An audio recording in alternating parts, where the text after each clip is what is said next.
I'm Mike Danais, and alongside Charlie Hossack, we are Mike and the Hoss. How you doing today, Charlie? I am doing great. You are getting better. You didn't have to give hand signals to Eric. You were so close. We were about 3 seconds out. Yeah, 3 seconds. I was going to go up. I was going to go do over the the hand top. signals. I was. I'm impressed. We didn't talk about this. We talked about it briefly after the show, and we didn't talk about it with Eric either. We were in violation the other day. Did you know that? Well, you knew that. We talked about this. We're in violation. Our video on Facebook Live got flagged by America's Funniest Home Videos. That used to be a good show back in the day, but they flagged us because they thought that our content wasn't original. We were stealing their content. Apparently, but yes. I'm not sure how many videos we showed in that episode. I don't know. I certainly know that we're a lot funnier than the things that they show in America's Funniest Home Videos. I was explaining to some people that we got dinged by America's Funniest Home Videos, and it makes us sound, I think, much bigger than we are. It makes us sound really huge when I was like, wow, I actually know this show. Why does America's Funniest Home Videos care about... They care about Mike and the Hoss. They do. They're threatened by us. Which was a real compliment. And then we won the dispute. Thank you, Michelle, for doing that. Thank you, Michelle, for getting us. Michelle, my wife, was able to win the dispute. I hired the best attorney in the land. I can see that. And they're allowing us now to earn from the advertising on the show that's on Facebook, which we have none. Yes, we have zero advertising on Facebook. But we can earn from that zero. That's good. Zero, yeah. It's going to give us zero, but whatever. It was really funny, and it was great that Michelle got right on that, and then the fact that we were cleared. But people are watching and people are looking, and it's awesome. It's awesome. They're threatened. They are. They're threatened. I mean, watch out! Mike and the Hoss is coming after you to take your content. All right. Before we start, I want to do a quick shout out to the New England Wolves 14U team. Ooh. They were Tier 2 state. New Hampshire state champions, yes, the hockey team, and we've been doing some updates on New England Wolves, and they won the Tier 2. They're going straight to the Nationals. Is that? And I heard that's Texas, right? Yeah, friend of mine, Johnny Guerin, coach, great coach. He brings out the best in all his teams. When they get to the playoffs, it's amazing. These kiddos, when are the Nationals? First week in May. So they're coming down, and no need to bring a mask because you're going to Texas. You're going to Texas, so you can go maskless. Yeah. But that's exciting. But why Texas? Do they move it around the country? Yeah, it's whoever wants to host it. Okay. Because nothing screams hockey to me like Texas. But there's the Dallas Stars. Yeah, I understand. They're there, but yeah. I don't disagree with you. Yeah.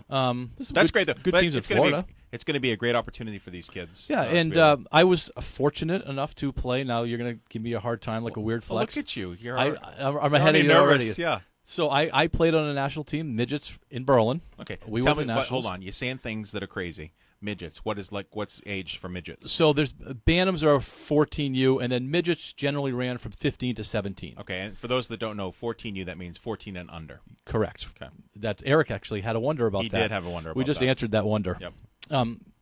Yeah, and so we went out to Marquette, Michigan. Oh. Yeah. Okay. And it must have been fun. Must have been great. It was pretty exciting. It was a small town like Berlin, and it was a local organization to do that.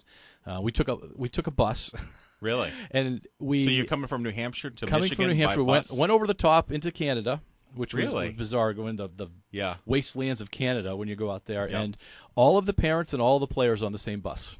Oh wow! It was wild. Must have been a lot of fun. It was wild. Players, you guys stay in a hotel and stuff, or no? We camped. No, of course we stayed in a hotel. Well, sometimes Marquette, Michigan, and you could have stayed in like a church basement or something. That's happened before. You saved money.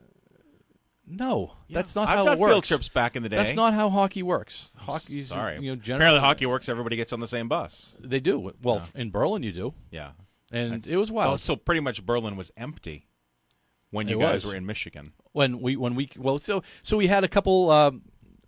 Fundraising drives, the boots and stuff like that, and we earned a lot of money, and we earned enough to pay for the whole trip for everybody. So I forgot what you said. How old were you? I was 16 when we did that. So it was my second year midgets, first year midgets. So a lot of NHL scouts were looking at you.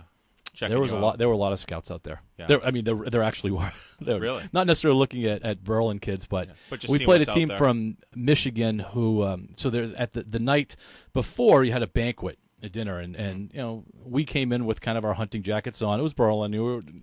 We didn't understand the moment necessarily. Right. And Michigan came in with their like Letterman jackets and skin tight sweaters, and they were all jacked. Wow. And they were just huge, and they beat us up. They beat us up pretty good. It was just a different brand of hockey. We weren't ready for it. We did beat Massachusetts, though. I thought that was our claim to fame. That we beat Massachusetts team, and then we lost to the Illinois team. Okay. A buddy of mine. I'm just to say one more thing on a personal level. That was on the bus. Played with me. He was one of the best mans at my wedding. His father was on the bus, and his father passed away this week. Oh. So shout out to Champ Couture. Yeah. Sorry to hear that. Yeah. So, but those are memories that you have. Yeah. And I was telling my stick with my your wife, whole life. I'm going up to the service this weekend because I have those memories from that bus ride. Right.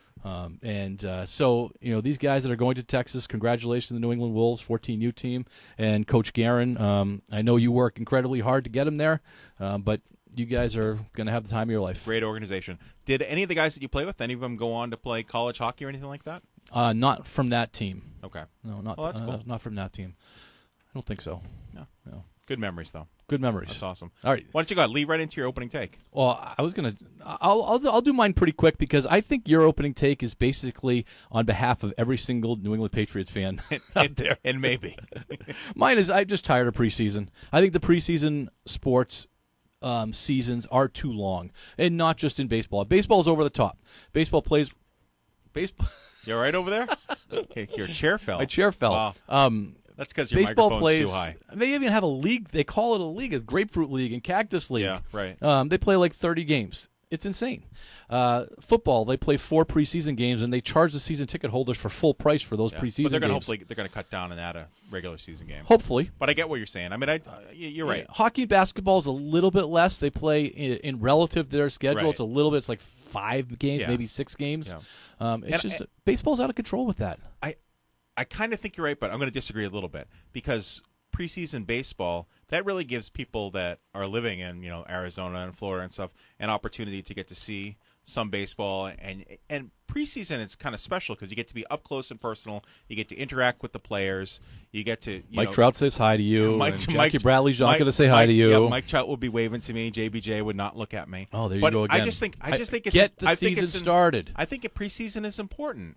For what? So that so you can go see the games, or they can say hi to you? It has nothing about saying hi to me. It goes back to the argument that one of our former callers, said, give them the opportunity to get ready, to get loose, to be prepared. I don't have a problem. I don't have a problem with that. Season. I'm saying it's too long. I think there should be a preseason. So I just don't think cut it in half. 30 games is just a little bit over the top for a preseason. I mean, they got down there at the beginning of February, pitchers and catchers, right? And they're going to play basically opening days April 1st, give or take. Yeah. So it's 2 months. Yeah. So they're down there for a while. It just seems to be. I'm okay with that. A little bit. I just don't want to. I don't want to cut it down. I can agree with, but I just don't want to. I don't want to cut it down so drastically that the people that enjoy going to spring training, for a lot of people, it's an event.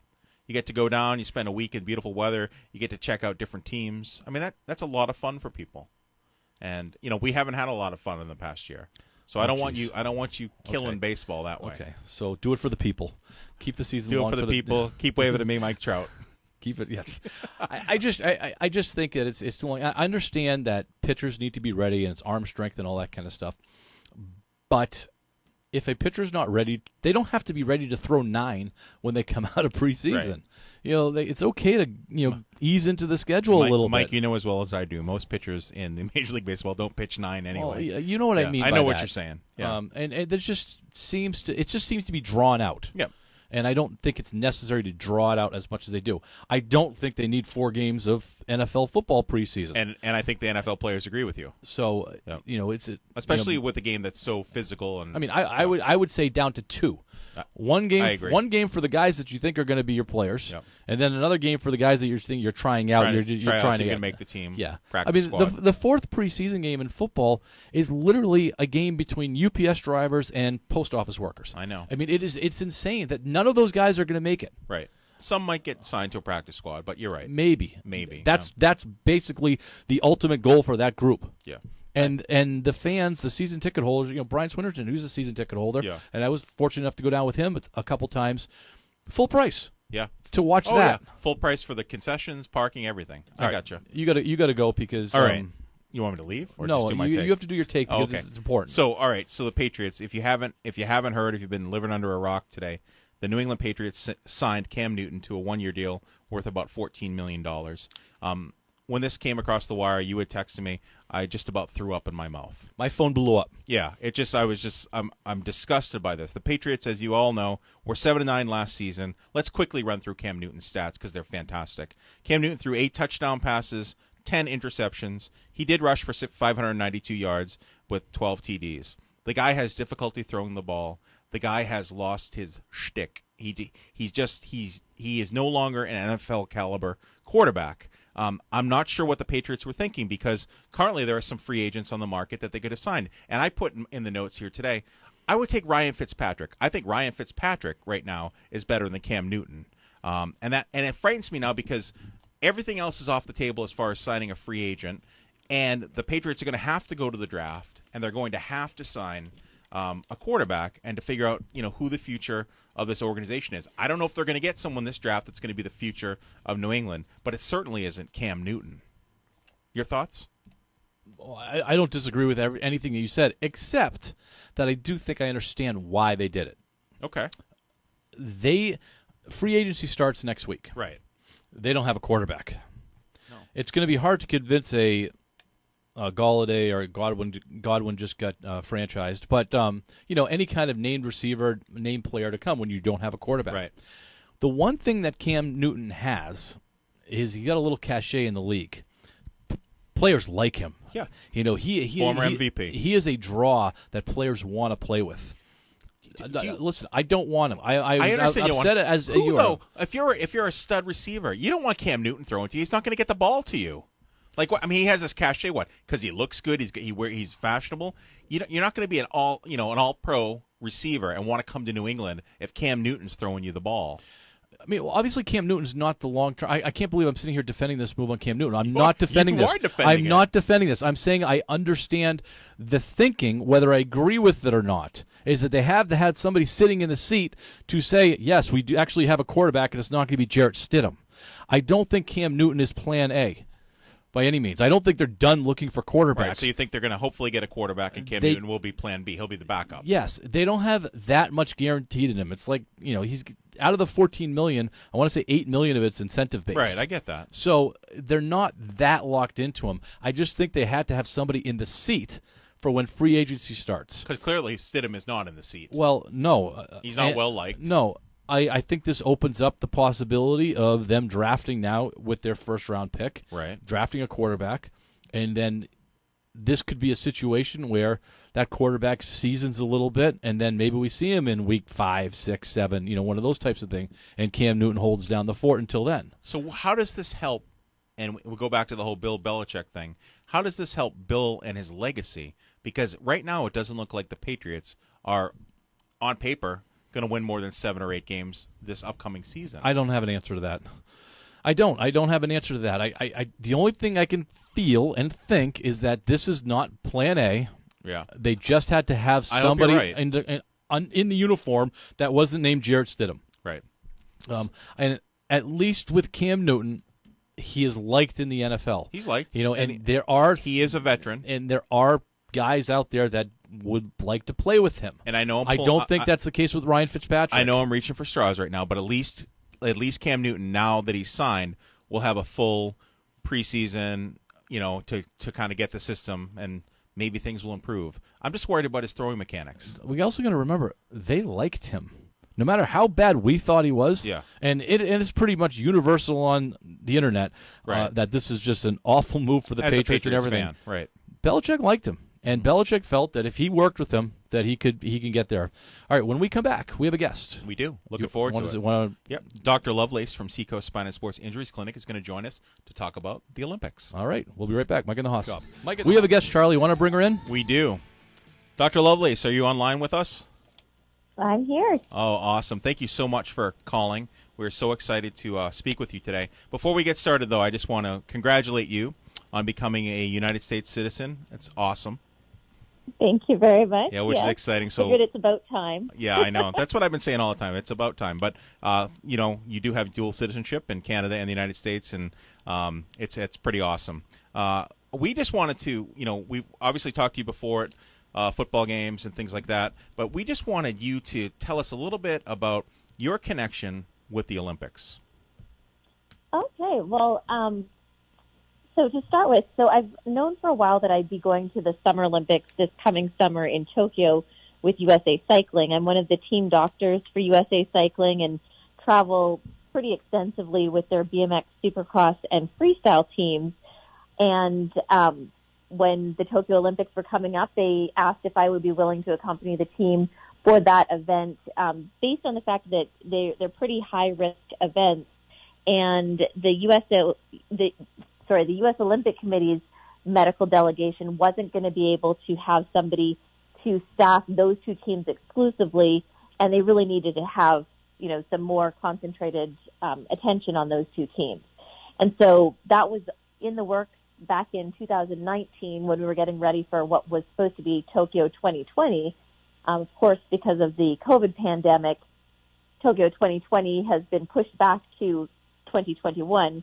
That being said, they are not rebranding. So Tokyo 2020 is occurring in the summer of 2021. So I'm really excited to go to that. And I think it's kind of, it's a little cool that, it'll be, a year delayed because it's going to set me up to now be able to work 2 Olympic Games within a 6-month period of time, which is honestly unheard of because we've never had an Olympic Games that's been delayed like this. And how this came out is that about a month or so ago, I got a phone call from the USOC's medical director, Dr. Jonathan Finoff, and I was just in the office working with my patients, and I had just stepped away from a patient and was sitting at my desk, and my phone rang.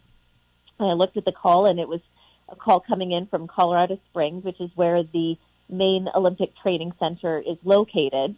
Now, when I first saw the location of the call, I thought it had to do with the rotation that I had coming up that next week in Lake Placid. I was scheduled to go up to Lake Placid to work with the bobsled and skeleton teams there for one of their team trial events. And so I answered the phone thinking it was going to be something to do with accommodations or some arrangements to that effect, and it was Dr. Finoff instead. And, when I answered the call, he just basically came right out with it and asked if I would be willing to be the chiropractor for the medical center in the Olympic Village for the Beijing Beijing Winter Olympics in 2022, which will be in January and February of this coming winter.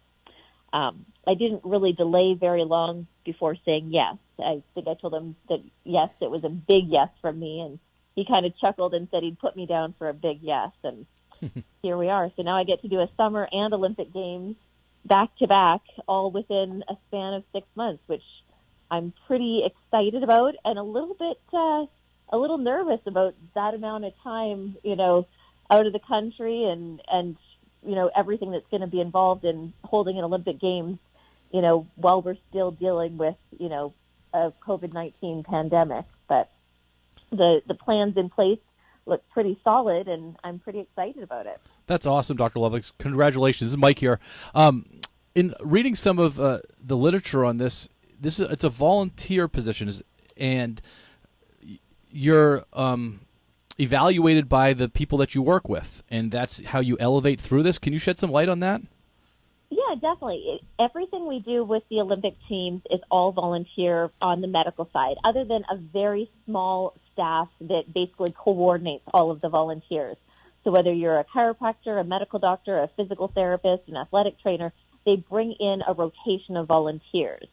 I did my first volunteer rotation back in 2012, and that was at the Colorado Springs Training Center. And for your initial volunteer rotation, you go to one of the 3 centers. There's one in Colorado Springs, one in Lake Placid, New York, and then one in Chula Vista, California. And you have to commit to a 2-week rotation. And during that time, you're responsible for paying for your own travel to get there and back. But all your accommodations and food is paid for during your stay, because you're usually staying on site at the training center and eating at the cafeteria there. During that rotation, the staff will evaluate all of the providers that come through, as do any of the athletes that you work with. And so each time you do a volunteer rotation, you're getting a new evaluation.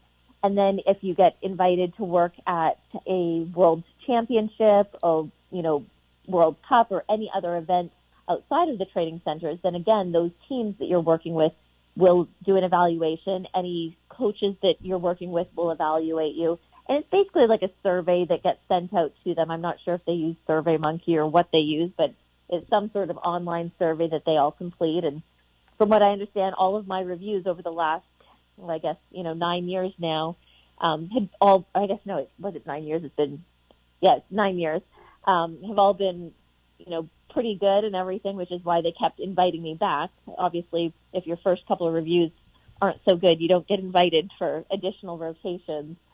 In the last couple of years, I have been working a lot with USA Cycling as well as with bobsled and skeleton, and so I've had a lot of interactions and opportunities in that regard, and so a lot of information and data to be built up. But it's all volunteer, and when you're working at the games, again, it's entirely a volunteer position, but in this situation, your travel, accommodations, food, and all of that is covered by the team.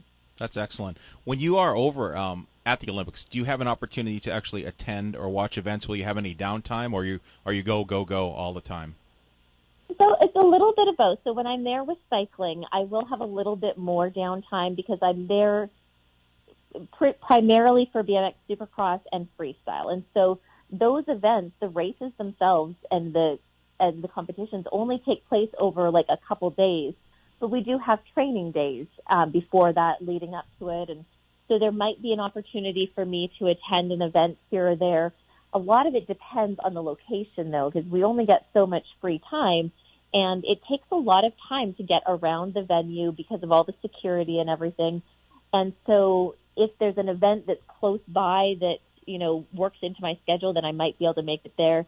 I know for Tokyo, for the Summer Olympics, the BMX Supercross and freestyle event locations, their venues, are directly across the street from where gymnastics is being held.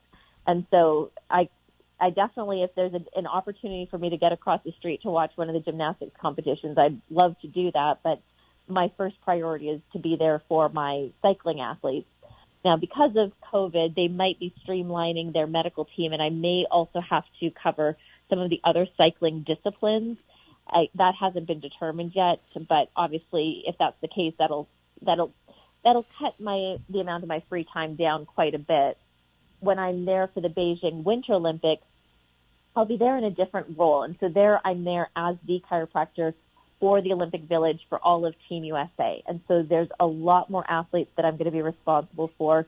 And you're pretty much working 15-hour days, Sunday through Saturday, the entire 4 weeks that you're there. They do try to get each person some time off here and there where you can go see an event, but it doesn't always work out that way. And when you sign up to do this, you're basically signing on knowing that you may not actually get to an actual event, but you're part of what's making those events happen. And so we do have TVs in the medical center, so we can watch all of the events right there while we're treating people, so we won't miss out on anything. But if I don't get to see an event live, I'm just fine with that. That's great. One thing that does add another level of complication to it is because of COVID, they're definitely restricting movement of, staff, athletes, everybody through the village and whatnot. And so there's always the chance that we may not be permitted to go to things outside of what's on our travel plan. Again, that's something that we will know more about as we get closer to it. Right.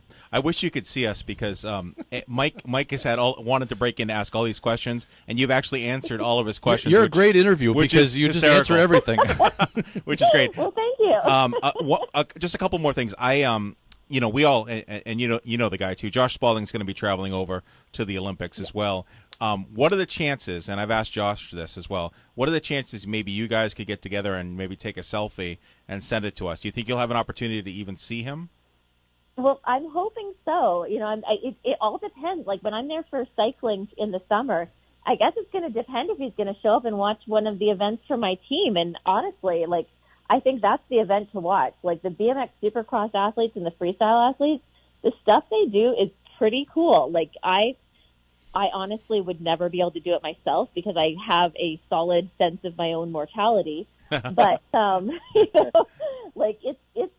it is definitely good for spectating. And I know that the athletes that I work with too, like, I'm not sure how things work on the press side of things, but if he gets an opportunity to interview any of them, they are some of the best athletes I have ever worked with. They are just very kind, compassionate people who are, they love what they do, and they love to talk to other people about the joys of their sport. And they're very generous with their time and their attention.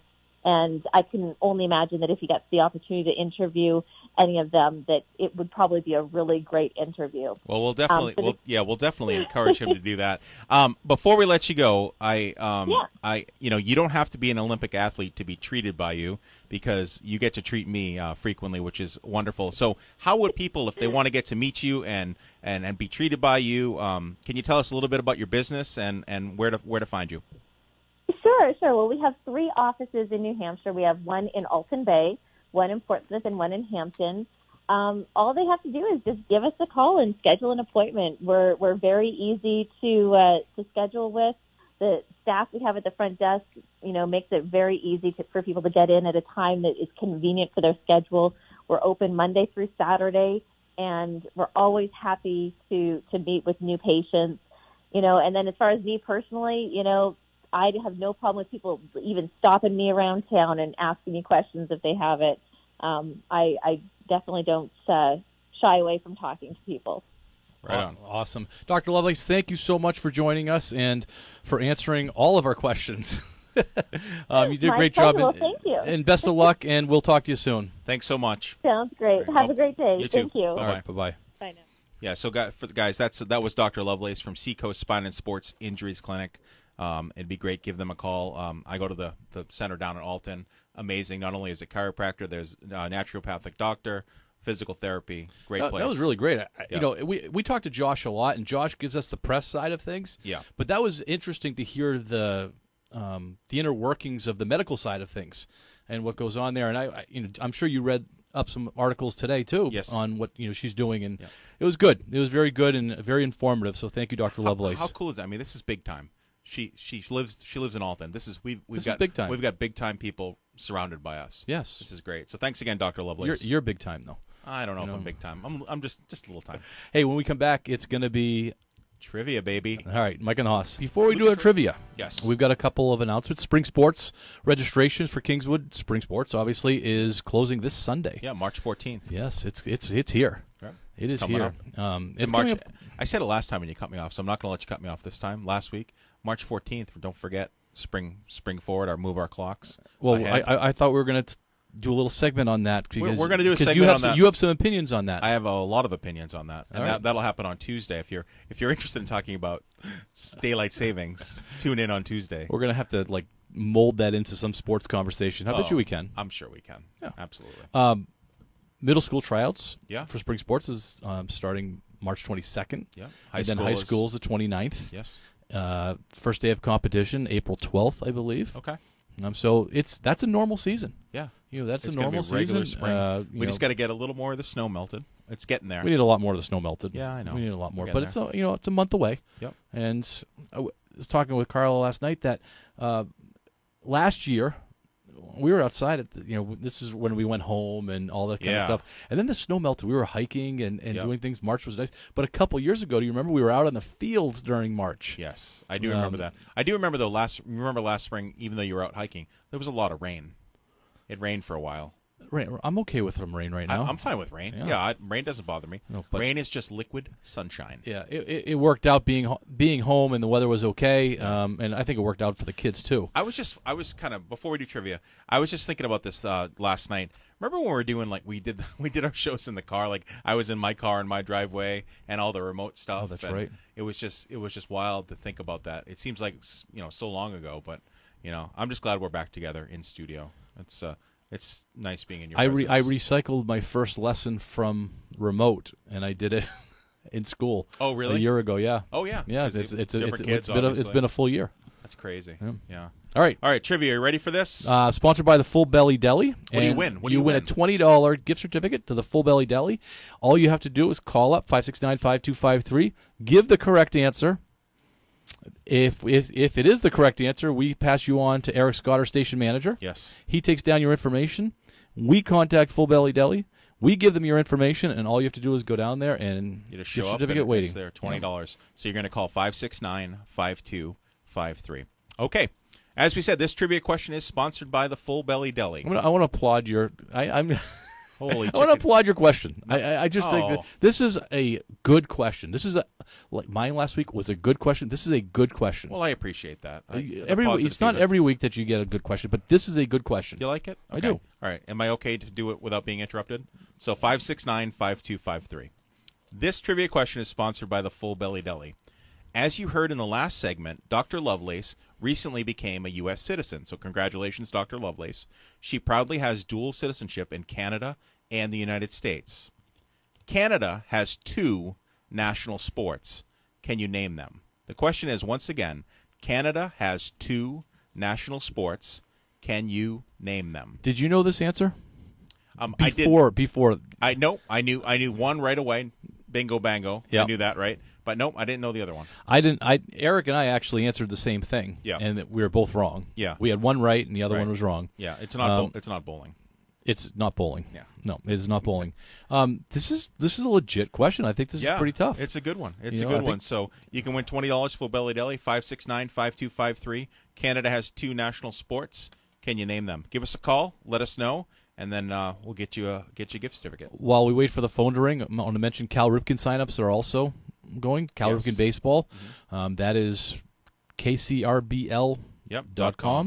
And That's baseball and softball. Baseball and softball. So if you're interested in playing some baseball, youth baseball, ages, I think it's 6. Yeah. 6 young. to 12. 6 to 12. Yeah. Yeah. Oh, actually, you know what? No, more than that, because you can play. Junior Babe Ruth is on there, so you can Yep. go all the way to 15. That's right. Yep. Which is great. Oh, we there's got a phone call. That's surprising. Hello, you're calling Mike and the Hoss. Do you have an answer for us? I wanted to guess hockey and curling. Oh, interesting. I'm going to say you got one of them correct, but those were the answers that were given off air before we started. That's what Mike thought, that it was going to be hockey and curling. Those are good guesses. I think it should be hockey and curling. Well, yeah, but it's not correct. So, but Thank you thanks for calling. All right, thank you. All right. So once again, Canada has 2 national sports. Can you name them? 569-5253. $20 gift card to the Full Belly Deli. All right. We have some time to talk some Celtics. Yeah. How are you feeling about your Celtics right now? I'm not feeling really good about the Celtics. As we had talked about, coming off of the break, they played the Nets last night, and that was going to kind of, how were they going to respond? What was it going to look like? And we didn't even think Marcus Smart was going to be back. No, that was surprising. And he played. He played, and he was out there, and he put in some minutes. So before the game, I said that in our notes that last night's game is going to tell us a lot about how the team handles the All-Star break. And then we weren't planning on Marcus Smart being there. We weren't. No. So they played the Brooklyn Nets, one of the top 2 or 3 teams in the league. Of course.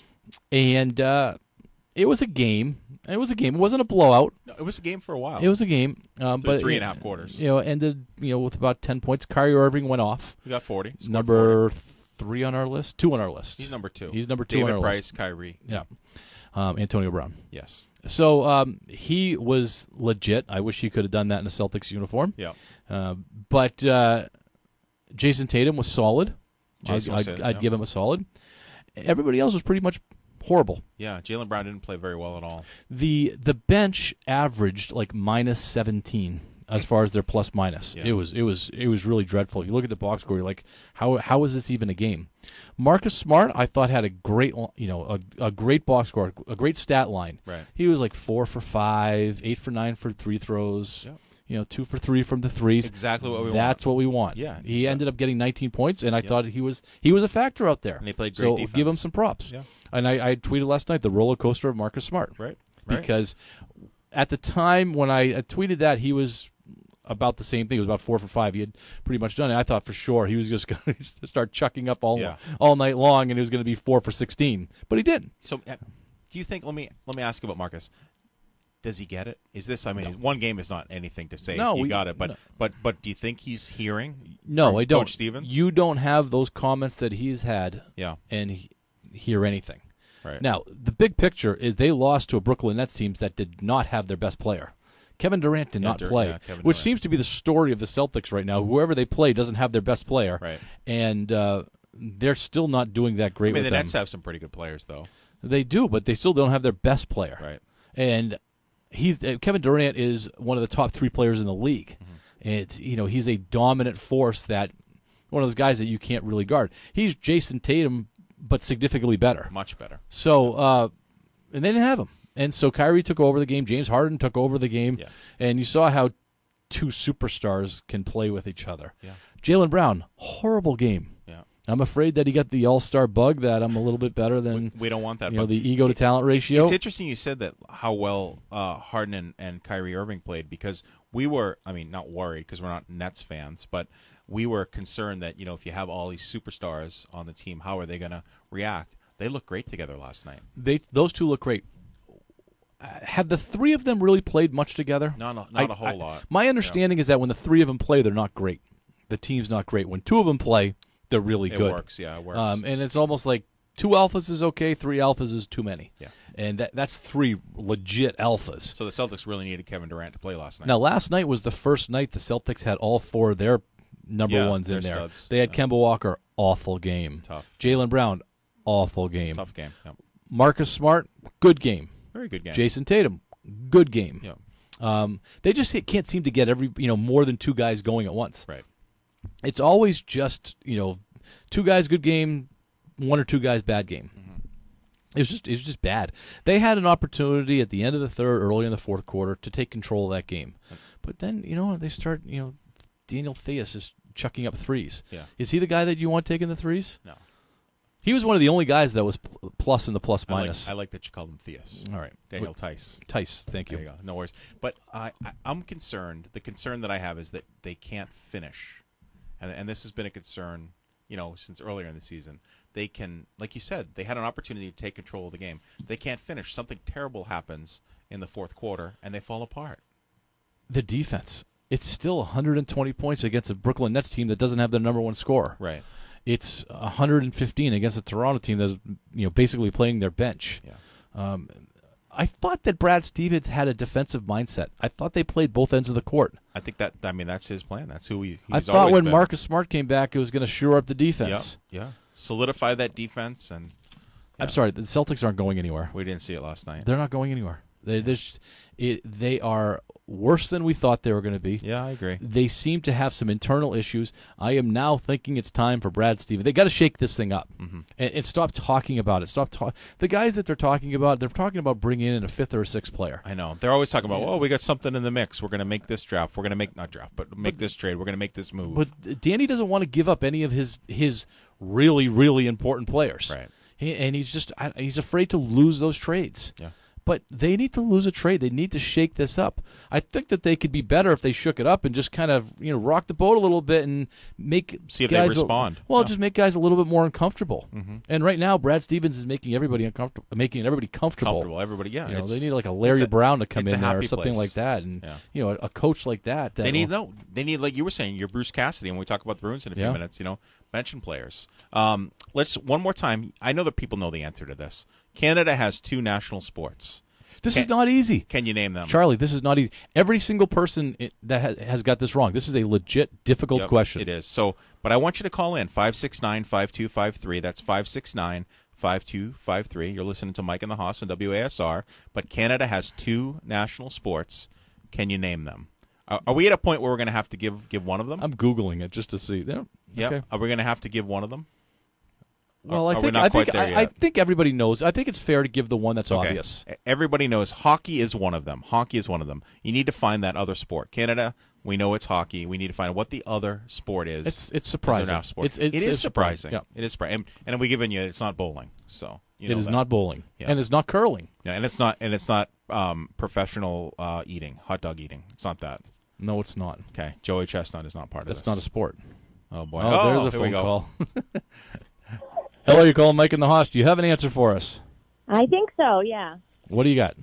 Ice hockey. Yes. And lacrosse. Well done. Yeah, winner. Congratulations. Awesome. All right, Well we're going done. to pass you on to Eric and just give him your information. And congratulations, and you can stop by the Full Belly Deli and pick up your gift certificate. Thank you so much. You guys have a great weekend. You too. Thank you. So there you go. Awesome. They got it. That Lacrosse. was great. Yeah, lacrosse. Who would have thunk? I mean, I didn't know. She did. Yeah, she knew. I just Googled it. I just Googled it. But yeah, it came up right away. A lot of people thought it was hockey and curling, which makes sense. All right, we're going to take a break.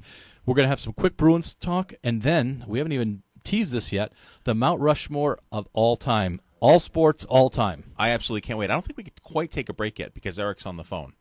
So we're getting ready to take a break. We can't take a break when he's on the phone? No, because he has to turn on the advertisements. Okay, that's a good call. Yeah.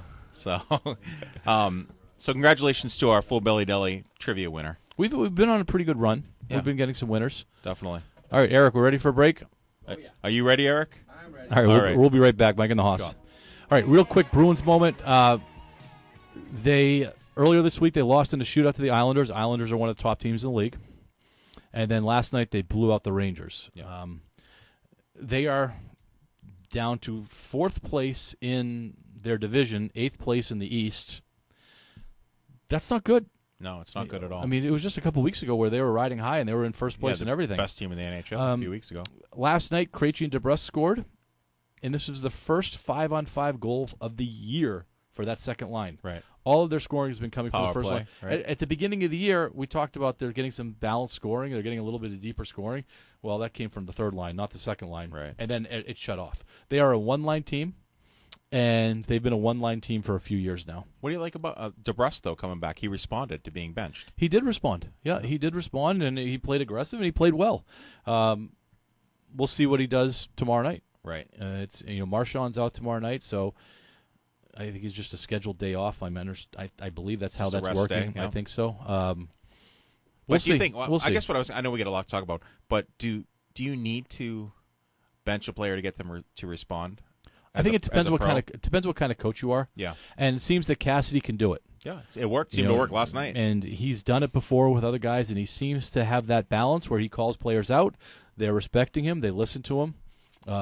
But we talked about in the last show how he's very direct. Yeah. And if he doesn't like how somebody's playing, He lets you know. He'll let you know. Yeah, during a press conference. And if that's not, he doesn't get a response there, he'll sit you. Yep. And it worked. And it worked last night. And he seems to do it in a respectful way. He seems to have that balance. So, well done, Bruce Cassidy. But they're still in 8th place. Yeah. So we're not going to. They got a lot of work. We're going to, curb the credit a little bit going his way. Right. Red Sox, I had written down, and which upset you. I said, don't expect much. Team is made up of cast-offs and utility players. Yeah, you did upset me. I put on the. I put can in see the. that. I don't have to yell it, but it was the come on, Mike. Well, they're made up of cast-offs and utility players. Can we highlight some Can we highlight some highlights? How's that sound? Sure, quickly. Erod looked good yesterday against the Twins.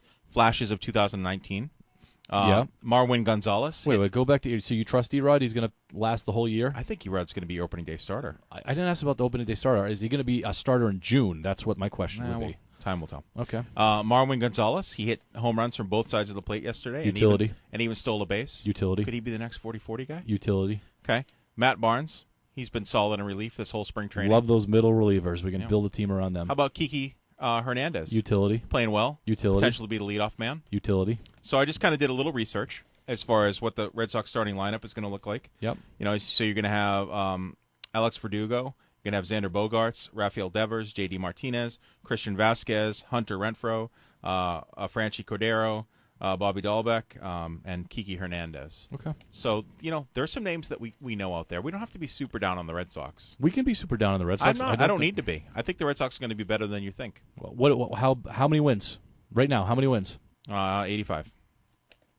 That's not a playoff team. Maybe not. Definitely not. 85 is not going to get you in the playoffs. Better than the Orioles. All right, let's get to the moment. That's our standard. Better than the Orioles. That's my standard right now. Okay. Let's get to the part 6. This is it. This is the culmination of this series. So hold on, Ken Burns, eat your heart out. This is a fantastic series that we've done. The Mount Rushmore. Do you want to explain it? No, you do. You do a nice job with this. So for the past 6 weeks, not 6 weeks, 6 episodes, we have done Mount Rushmore. So we're picking 4 people, 4 guys from all time for each of the major sports, and then we had another category. It doesn't have to be a guy or girl. Yeah. Do we have? No, I'm not going to go there. So, so the greatest. We're picking the 4 greatest athletes. Today is the culmination of everything. Anything goes. You could pick the 4 greatest athletes that have ever played. No parameters. Doesn't have to be a baseball player. Doesn't have to be a football player. Could be anything. Could be other. It could be 4 others if we wanted. It could be 4 basketball players. I'm assuming that your players have come off of your lists. That they were. Well, that's a good assumption. Of course, I'm not going to assume anything. Actually, we should have made that rule that you can't just throw a wild card in. Like if you hadn't put someone on, you couldn't just throw them in because we wouldn't have discussed them. I mean, it would have been ridiculous. Okay. So, right. Is that what you're saying? So you've pulled someone that we haven't discussed? I thought about it, but I didn't. Oh boy! Oh boy! I didn't. All right, so we got a Mount Rushmore. Do you want to name your first guy? Well, I mean, there's not going to be a ton of drama with this because this I thought was actually a little bit easier than I originally thought it was going to be. I think it was harder to come up with the ones individually for sports. I agree with you. Than it was to come up with the whole thing. But we do not have exactly the same list. Oh yeah, we don't think alike. People know that. Well, who's your first? Well, maybe we do think alike. My first is Babe Ruth. My first is Babe Ruth. Okay, so we went with the baseball route. We love baseball, but we think that kind of Babe Ruth is he's just that's the name that everybody knows. So when you think Mount Rushmore, these guys have to transcend sports. They've got to be bigger than their own individual sport. They've got to be well known, obviously through their sport, but it's beyond their sport. They have to be well known and maybe even have a candy bar. Yeah. Well, you kind of have that with them. And you also have to have some nicknames. There's a lot that goes with it. Yeah. So you think about Babe Ruth. So if you looked at the real Mount Rushmore, Babe Ruth is like George Washington. Oh, that's a pretty good analogy. Well, yeah, because George is on history Mount guy. Rushmore. Yeah, I knew that. I know you knew that. Okay. I'm not really sure of all the other guys, but I knew that one. Okay, very good. I bet you know all 4 of them, don't you? Who's your second? My second is Michael Jordan. My second is this where I slip in the Joey Chestnut joke? No, not yet. All right, no. My second is Michael Jordan. Oh, so we don't think alike. No, so Michael Jordan would be similar to Thomas Jefferson. Okay. Yeah, we'll go with that. Okay. So when we went to basketball, we talked basketball. I had LeBron James on there. You had Larry Bird, Magic Johnson, and so on. And there is some argument on who the greatest basketball player is right now, Michael Jordan or LeBron James. There's a LeBron camp that's out there. As there should be. But there was no chance that LeBron was going to make this. No, not of the all-time. So when we have that argument about who's the greatest basketball player of all time, right? If LeBron's not going to be on this list and Michael Jordan's second on this list behind Babe Ruth for crying out loud, right? Then it really is not a discussion who the greatest basketball player is of all time. I agree with you. Not for me, anyway. Not for me as well. Okay. All right, who's your third? You got a third? I do have a third. Good. Well, that's a good thing because it's part of the whole thing. It would have been a really bad show if I didn't come up with a third. We'll say this will be like the Teddy Roosevelt. Okay. All right. Muhammad Ali. I like it. You do? I like it. I'm surprised you like that. I like Muhammad Ali. I mean, we're going to disagree, but I've got no problem. I thought, thinking about that, I think that's an excellent choice. Transcend sports. Definitely transcend sports, and yeah. So I like your pick. Okay. But I like my pick better. What do you got? Tom Brady. Okay. So I went with the GOAT, and I don't think we need to spend a whole lot of time talking about how magnificent Tom Brady is. He just signed a 6-year contract? 4-year contract. A 4-year contract extension. He deserves it. He is going to be 44 this year? Listen, 44 this year? We should be looking and saying he's in our age bracket. I like it. The Patriots really dropped the ball on this one. Yeah, we know. Well, I just would like to say it again and again and again. again. The Patriots really screwed this one up. Yep.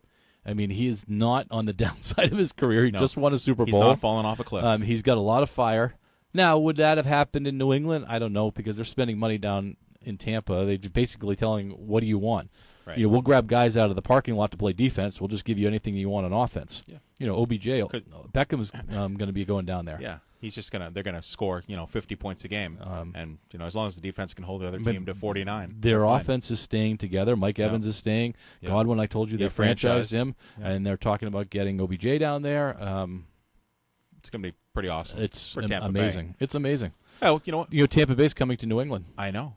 But you know what? Tom Brady's coming to New Mike, you England. got nothing to worry about because Cam Newton just signed with the Patriots. Well, I was going to say, do you think that Cam Newton has anything to worry about? I don't know. Is Cam Newton? That's going to be. The Patriots better hope that they're in pretty decent shape by the time that Tom Brady comes. And if Cam Newton's still the quarterback and they're struggling, they're going to have fans in the stands. Well, I was going to say, there's going to be fans in the stands. How many of those fans are going to be rooting for the Bucs? Well, how many people are going to be booing Cam Newton at that point? Well, I get that. It's going to be pretty ugly. The Patriots go down to Carolina, though, too. So maybe he'll make up for his boos up here. We'll see. Maybe we'll have a different quarterback by then. Maybe. All right, who's your number 3? Or you Tom Brady. All right. Tom Brady. So number 4. So this would be the Abraham Lincoln. Okay. Why don't you go first on this one? I went with the great one, Wayne Gretzky. And I went with Tom Brady. Okay. And I struggled. Not struggled. I have put considerations. I have Wayne Gretzky as Wayne Gretzky was my number 5. Sure. He was my number 5, and I think he transcends hockey. I just don't know if he transcends all other sports, right, like these other guys do. And maybe if Tom Brady was not a New England Patriot, then maybe it would have been Wayne Gretzky. Well, would he be on your list if Tom Brady wasn't? Oh gosh, yes. I mean, he's the greatest of all time, whether I'm a fan or not. Definitely. What if he was a Jet? Well, he certainly wouldn't be a Jet, but yes, I would still say Tom Brady. Okay. I bet the other thing is, I think we're both biased. The other thing is, you're wearing a Patriot sweatshirt. You know what? I bet Tom Brady would wave to me. I don't think you would. You don't think so? No, I don't think you would. No. So you were saying if you had a fifth choice, Wayne Gretzky. Yeah, it would be Wayne Gretzky. And I had put down Tiger Woods in there also. Tiger Woods, definitely. I thought that was a possibility. Somebody who transcends all sports, well-known athlete and so on. But no, I agree. I wish the real Mount Rushmore would have a fifth, because you know who that would be. It would be Joey Chestnut. No, the real Mount Rushmore would be Ronald Reagan. One of the greatest presidents of all time. Hey, do we have to thank? Thank you. We'll be back next Tuesday, and we're talking about daylight savings time on Tuesday. I cannot wait. All right. Have a good weekend.